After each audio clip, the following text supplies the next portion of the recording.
We are on set of Sara Carter, Part 3. So guys, tell me about your experience thus far. Ladies first.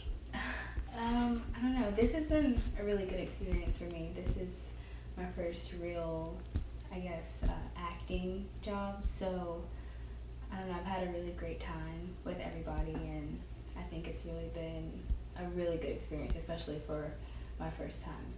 Mm-hmm. Yeah, for me, this is my first paying lead role in film, and it's really awesome because it happens so rarely when all of the members of a project are just top notch and working together just so cohesively, and it's really exciting to just finish a scene and just take a breath and step back and just be like, we're a part of this. It's really, really exciting. Well, one thing, as your co-producer, I was just amazed at the chemistry, first of all, that the two of you had, and I think the audience is going to feel when they watch this. And what do you think pulls that together for you? What's some motivations for your characters do you think that's really going to tie in well? Well, first of all, Malcolm, the director, when we were in the weeks and months leading up to the production, told us because Diavana goes to Chapel Hill and I live in Atlanta. You just said my name wrong. I said your name wrong? Did I? Yeah, you did. Sorry. Davi. I'll call you Thank Davi. you. Daviana. That's the first time. I know, right? I'm nervous because it's an interview. But yeah, Malcolm had us call each other just about every day and just tell each other about how our days have been going in our lives to that point, basically, and getting to know each other. Yeah. And I think that really helped us just at the very least get to know each other's voices and our thoughts on a lot of different things, a lot of different acting things or whatever else. We just talked about however we were feeling at that time. And then we got on set and I think we had a lot of natural chemistry too, Yeah. so that helped a lot. Definitely, because I don't know, I feel like you can talk on the phone, but that doesn't really mean that you're gonna, when you actually get in person, have that chemistry. And we were kind of lucky it wasn't awkward, it was just kind of like whatever. Yeah. And it worked.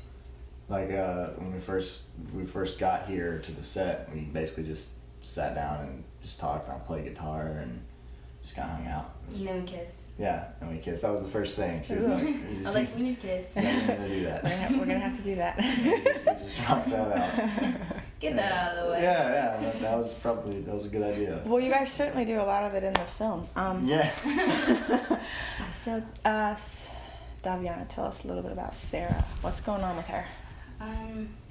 Sarah's been through a lot. She loves David with all of her heart, but she's finally being true to herself. She's a giver, and so this whole time, by being selfless and loving David and putting David first, she's been selfish to herself. And so she's, I think, finally not only being true to herself, but being true to her unborn child, and making that decision that parents make to protect their children. And I think she thinks that David can get his act together, but that it's not going to be in time for... Well, for our audience, give us just a little plot summary of what's going on to kind of clear that idea in their heads. Gave them a spoiler! Yeah, Pregnancy, spoiler alert! Self-awareness. Okay, so at this point, David is just kind of at his lowest right now, and Sara is having to make a choice.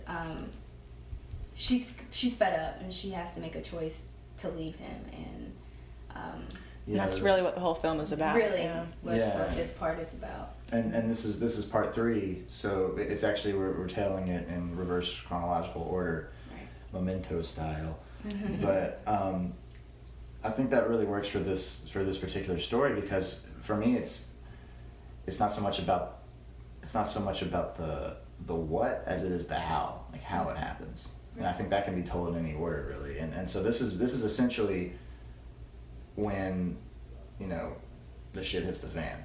Right. Because David, his character is he's overly positive, I would say overly confident from time to time. He's a musician, and I think he's always wanted success, but he doesn't understand that the work involved, and that there are bad times, there are hard times, and there's times where you need to step back from something and remember what matters. And he just stays focused on one thing, and just getting enough money to pay for this and this and this and this, and getting on top, and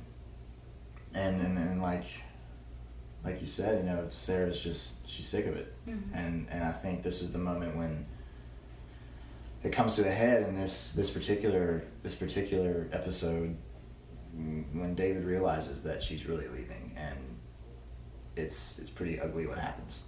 Because David actually is he's struggling with cocaine addiction, and I think the shame of that is really his driving force behind not understanding that he needs to just take it day by day. He has to have everything right now. He has to be successful right now.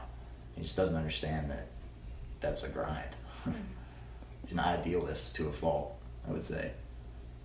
Yeah. What do you think is really the moral of this story? In your view, what do you think is really the moral of this story?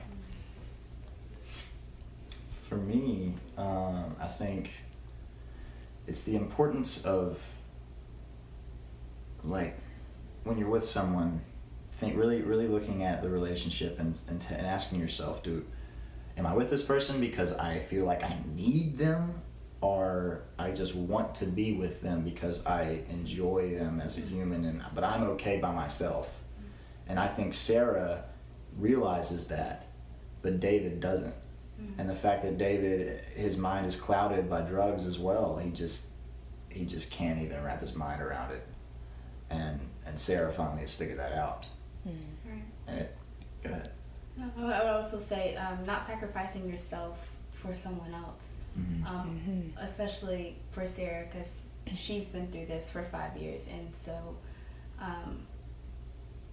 it's either for her, I believe, leave now, or the only other way is David's going to destroy her if she doesn't leave now.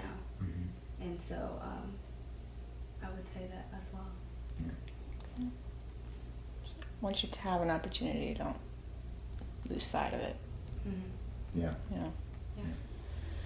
So tell us about Malcolm. Last question. What's it like working with Malcolm? Time is nine. Malcolm. Walking dogs. Yes. I really liked working with Malcolm. I liked how he really saw things in his head, and just watching him while we're taking a break or something, watching him try to work a scene out in his head was really interesting for me. I really liked that aspect of it, and also, I mean, of course, he's nice and that kind of stuff. But I mean, that aspect of it was Well, that's really, good. Yeah, that's good. He's nice. A good guy. But no, that was really I really liked that. Mm-hmm. Yeah. Able to watch him do that. Mm-hmm.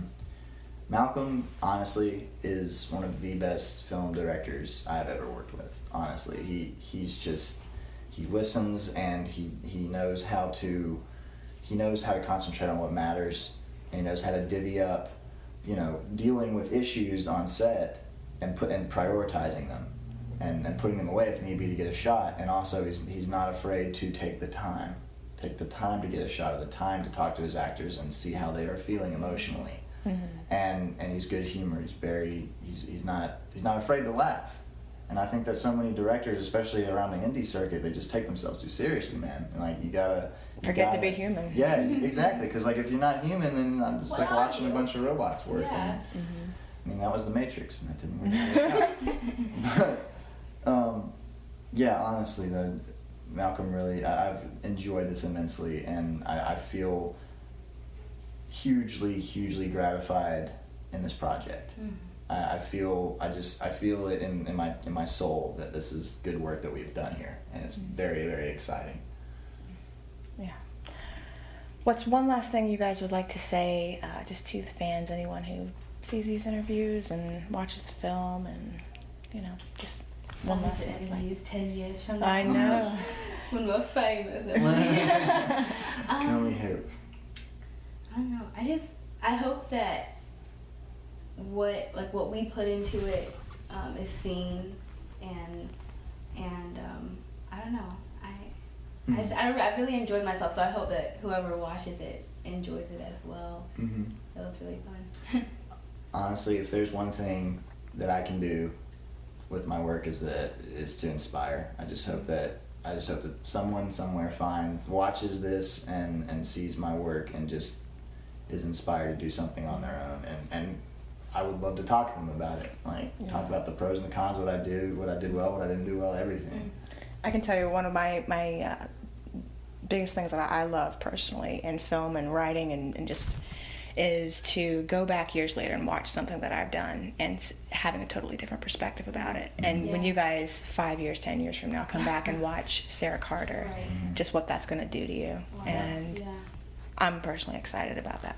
That's always look forward to part two. And one. If you want it, we can do it for you. Well, guys, that's going to conclude our interview today, and we'll see you next time. Yeah.